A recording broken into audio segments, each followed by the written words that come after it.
The darkness outside was suffocating, a heavy blanket that pressed down on Emily's chest as she drove home from her late night shift at the hospital. She had grown accustomed to the long hours and solitary drives, but tonight felt different.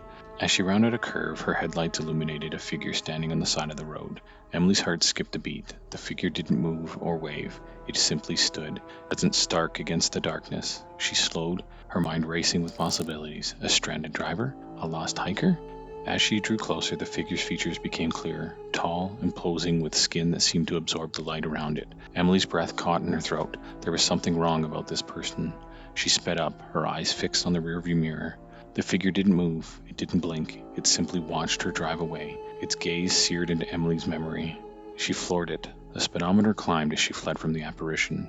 The road seemed to stretch on forever, the darkness closing in around her. When she finally saw the lights of her neighborhood, Emily let out a shaky breath. She pulled into her driveway, slamming the door shut behind her. Safe. She was safe. But as she turned to lock the door, she noticed something that made her blood run cold. On her front porch, standing perfectly still, was the figure, its eyes locked onto hers, and Emily felt a scream building in her throat. She fumbled for her phone, her hand shaking as she dialed 911. The operator's calm voice was a lifeline. "Ma'am, what's your location?" Emily stammered out her address, her eyes fixed on the figure. It hadn't moved. It simply watched her, its presence a cold, calculating weight.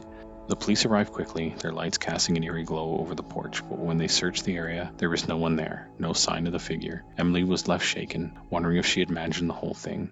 As she stood in her living room trying to calm her racing heart, Emily noticed something on her porch, a small piece of paper fluttering in the breeze. She opened the door, her hand trembling as she picked it up. On the paper was a single word, scrawled in red ink. Wait.